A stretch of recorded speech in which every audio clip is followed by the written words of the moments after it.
Ahora veamos el último procedimiento en el análisis factorial confirmatorio, la reespecificación. A ver, ¿qué pasa si de pronto en la evaluación con los índices de ajuste encontramos, o más bien no encontramos un buen ajuste global?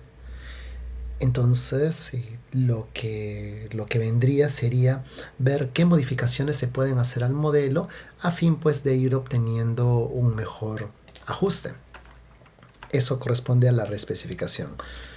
Pero antes de ver detalles de esta, veamos lo que va haciendo, lo que es eh, errores covariados, ¿ya? En un modelo estructural. Por ejemplo, aquí, estos errores que están covariados puede ser una, digamos, una sugerencia, una necesidad de modificación para que el modelo vaya ajustando. Pero, ¿qué significan? Bien, todos estos ítems pertenecen o corresponden o cargan en este factor porque van teniendo algo en común. Por eso todo esto se llama modelo factor común. ¿Ya? Entonces, estos ítems en sus puntuaciones, en un sujeto todos son altos y en otro sujeto todos son bajos. Entonces, las puntuaciones de estos ítems van a ir correlacionando. ¿Y eso cómo se explica? Por ese factor común. Pero sin embargo, esa explicación no va a ser perfecta. Por eso es que nosotros tenemos aquí estos errores de medición. El error de medición va a ser esa diferencia de lo que no es explicado en el ítem por el factor. Bien, ahora, claro, en primera instancia se espera de que estos errores no estén en correlación, o sea, no tengan que ver entre ellos, sean independientes. Por eso es que también le llaman errores aleatorios. Pero más hace referencia a que son errores independientes, ¿ya? Por eso es que no están conectados entre ellos. Pero ¿qué significa que dos errores estén conectados? Pues eso va a significar de que claro, dentro de este conjunto de ítems, todos tienen algo en común, que es el factor. Pero este par particular va a tener algo en común más allá de lo que comparten con todo el grupo. Entonces, ¿cómo se podría representar eso? A través de otro factor o un algo, ¿no? Un factor, un algo que, claro, va a explicar eso en común que tienen estos dos ítems, más allá pues de lo explicado por este factor de acá. Entonces, una correlación siempre pensémoslo, mirémoslo como una caja negra, como una caja oscura, ¿no? No sabemos qué ocurre ahí. Entonces, lo que puede ser es esto de acá, esto.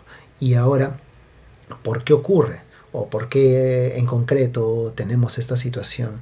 Bien, eso puede pasar porque estos dos ítems, o sea, que compartan en común, bueno, podría ser algo sustantivo, ¿no? O sea, ok, los ítems tienen esto en común, pero este paria algo adicional.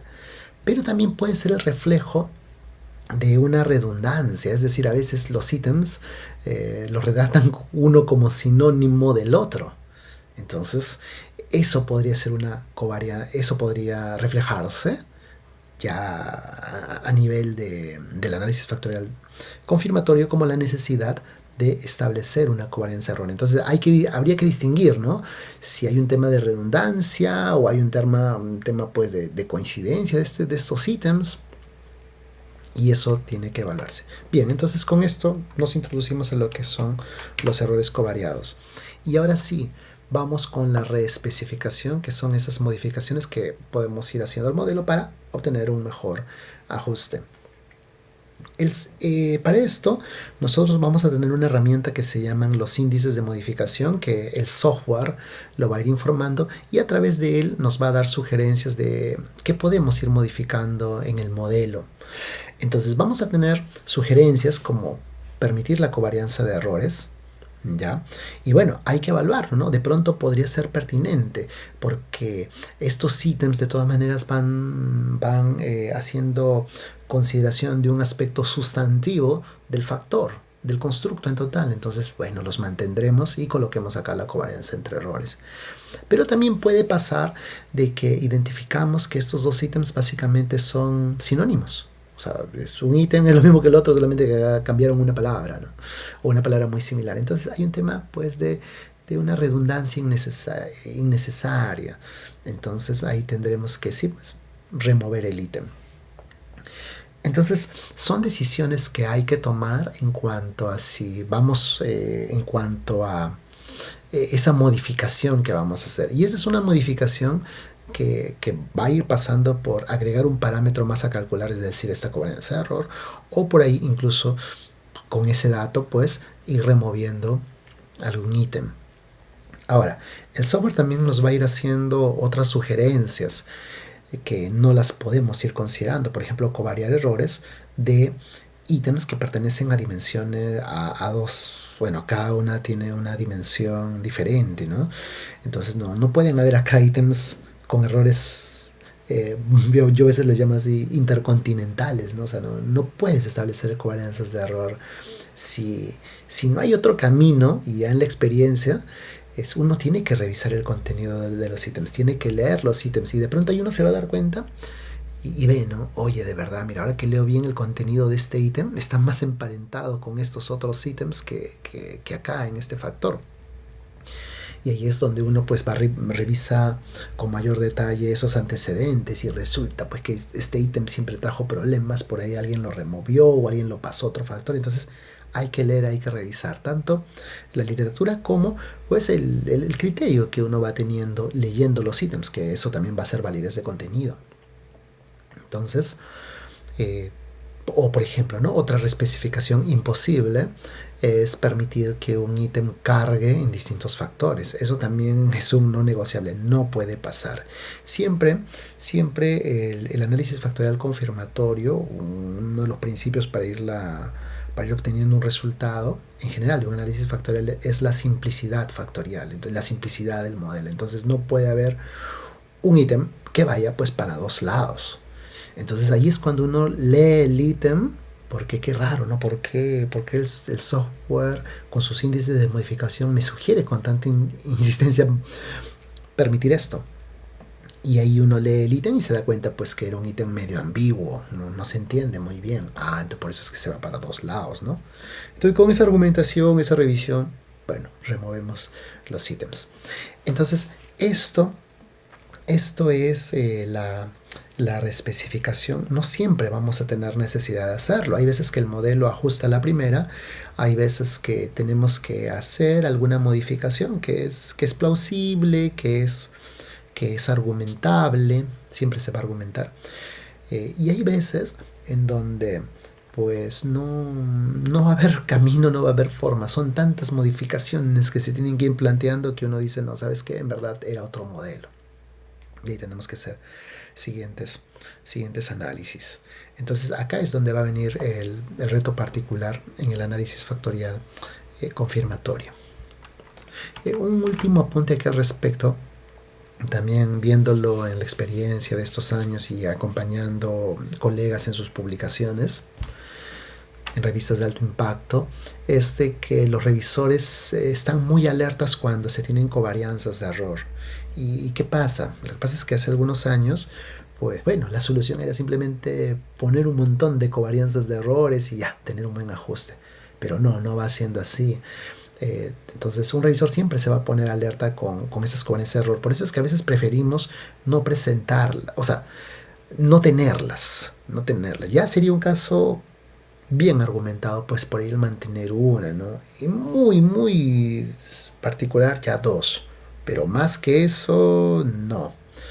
Y bueno, y lo que sí me pasa es de que, por ejemplo, yo tengo esto y leyendo bien el ítem, sí, pues uno se da cuenta de que vamos a decirlo así, reflejo estadístico, pues va a ser un reflejo de algo que está pasando en el contenido de los ítems.